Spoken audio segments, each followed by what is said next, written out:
Il existe de nombreuses variétés de cerfs, de tailles et de poids très différents. Mais ils ont tous un point commun, leur aspect gracieux. Les mâles ont des bois qui commencent à pousser au début de l'été et sont pleinement développés au moment de la saison des amours, à la fin de l'automne.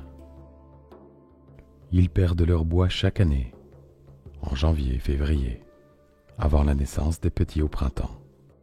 C'est à ce moment qu'ils sont les plus vulnérables. Cerfs et biches vivent séparément jusqu'à la saison des amours. Les cerfs se disputent alors les femelles. Toutefois, les combats mortels sont rares. Après l'accouplement, ils vivent pendant quelque temps en petits troupeaux. Les cerfs se fondent bien dans l'environnement. Ils sont sensibles à tous les bruits et à tous les mouvements. Ils émettent toutes sortes de cris différents. Mais le plus courant ressemble au bêlement du mouton. Si l'animal a peur ou se trouve en danger, son cri peut se faire strident. Les cerfs se nourrissent de végétaux, principalement d'herbes, de bruyères, de jeunes pousses et d'écorces. Il arrive souvent que les biches mettent au monde des jumeaux et même des triplés. Comme leur totem animal, les cerfs sont sensibles, vifs et rapides. Ils sont intuitifs et devinent facilement ce qu'éprouvent les autres. Leurs sentiments et leurs émotions se succèdent rapidement. Ils risquent donc d'avoir déjà connu ce que d'autres vivent profondément. Aussi pourront-ils faire preuve de compassion et de compréhension. Les cerfs n'écoutent pas toujours très attentivement. Leur esprit tourne à une telle vitesse que ce qu'ils entendent provoque souvent tout un enchaînement d'idées dans leur tête et éveille leurs émotions, et ils éprouvent aussitôt le besoin de les exprimer. Ceci leur vaut ce que d'aucuns considèrent comme une fâcheuse tendance à interrompre la conversation et à empêcher leur interlocuteur de terminer ce qu'il avait à dire. Les cerfs sont épris de beauté, celle des choses et celle des êtres. Observez donc la réaction d'un jeune cerf à la vue d'une jolie fille.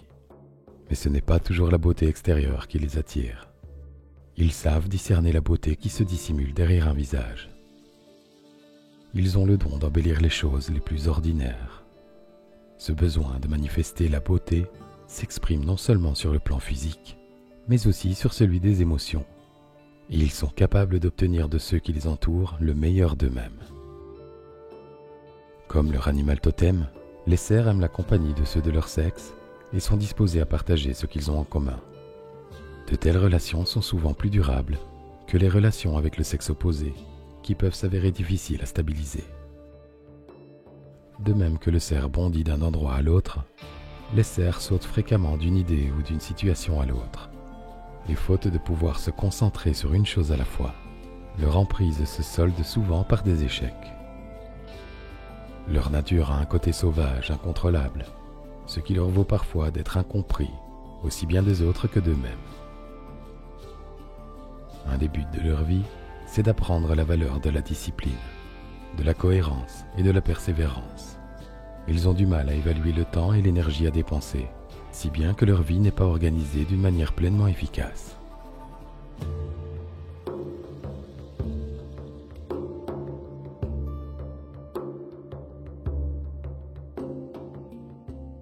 Aimables, souples, pétillants et expressifs, les cerfs s'accommodent de tous les changements. Ils ont une sensibilité profonde, mais leur oscillation entre confiance et découragement, gaieté et dépression peut donner l'impression qu'ils ont deux personnalités distinctes. Ils peuvent se montrer charmants, séduisants et drôles, mais aussi irritables, sarcastiques et rabat-joie. Ils sont constamment à la recherche de la variété et de distractions passionnantes. Ils possèdent l'habileté manuelle et mentale nécessaire à l'accomplissement des tâches les plus diverses. Mais ils se lassent facilement, et il leur manque souvent l'engagement et le sens pratique qui font les véritables réussites. Ils ont horreur des besognes fastidieuses, de la routine et de la monotonie. Ils aiment communiquer et peuvent parler de n'importe quoi à n'importe qui. Sans doute parlent-ils trop et écoutent-ils trop peu pour profiter pleinement de leurs relations. Ils assimilent rapidement les informations, mais ne s'y attardent pas suffisamment pour en tirer le maximum.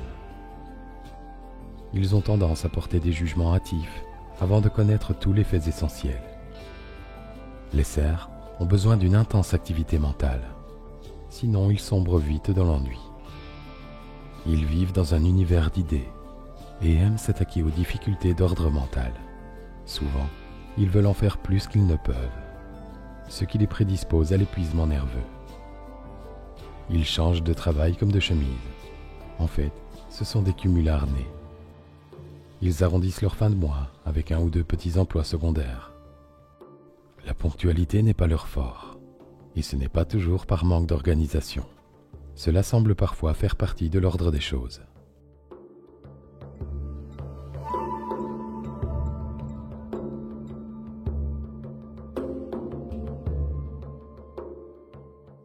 La nature amicale des cerfs peut facilement s'interpréter comme un goût marqué pour le flirt. Les hommes cerfs savaient s'y prendre pour baratiner les femmes. Ce sont de beaux parleurs qui peuvent faire croire aux femmes à peu près tout ce qu'ils veulent.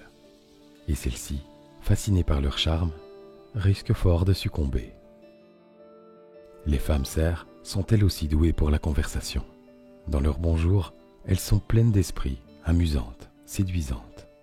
Dans leur mauvais jour, eh bien disons qu'il n'y a pas moyen de les arrêter. L'homme et la femme cerf aiment les préliminaires avant d'aborder la sexualité.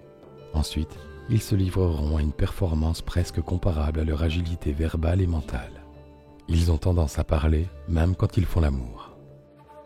La versatilité étant une caractéristique fondamentale de leur tempérament, ils ne brilleront pas, en général, par leur fidélité. Pour gagner le cœur d'un ou d'une cerf, il faut partager leurs intérêts. Quant à eux, ils évitent de participer aux tâches domestiques. Et s'ils aiment les bons repas, il est rare que la cuisine les passionne.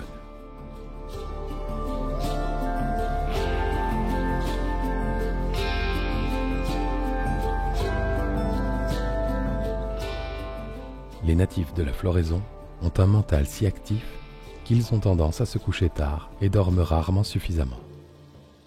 Ils vivent sur les nerfs, si bien qu'ils sont toujours menacés d'épuisement nerveux. La période de la floraison correspond aux bras et aux épaules du corps physique, zone prédisposée aux problèmes de santé.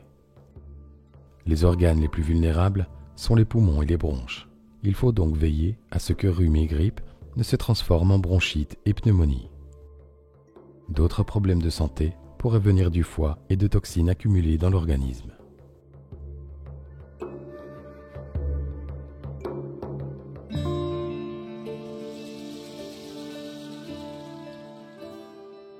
Les cerfs devront parfois faire face à des expériences qui tendent à les freiner.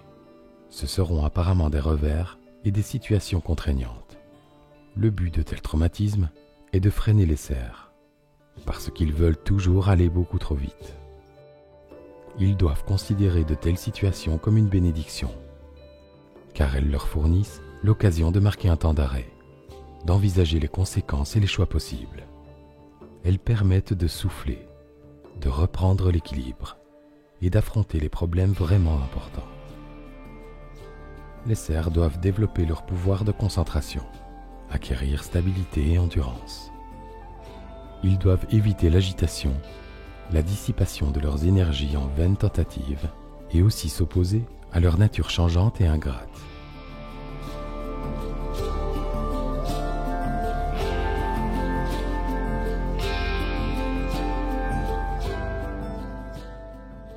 La fonction principale des cerfs est de coordonner ce qui paraît contradictoire dans leur vie en un ensemble harmonieux.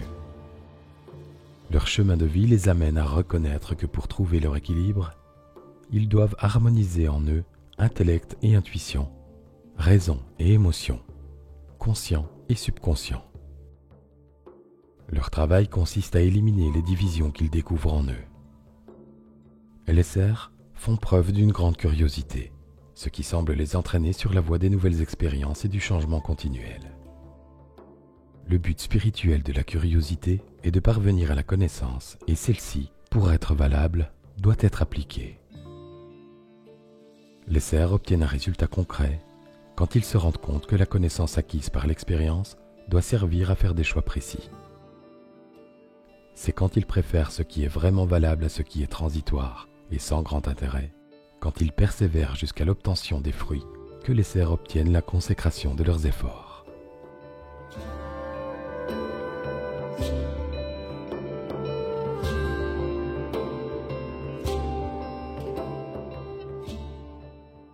Ne sous-estimez pas l'intelligence des cerfs. Débattez avec eux des problèmes délicats, mais souvenez-vous qu'ils sont vulnérables sur le plan émotionnel. Ne soyez pas trop vif ou trop émotif. Sachez écouter. Les cerfs aiment parler, mais ils détestent qu'on leur coupe la parole. Pour eux, un bon interlocuteur est quelqu'un qui écoute ce qu'ils ont à dire.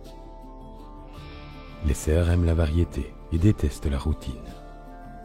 Aussi, essayez de leur présenter les choses ordinaires de manière originale. Ce sont des gens nerveux. Alors, faites en sorte qu'ils se sentent bien et détendus en votre compagnie.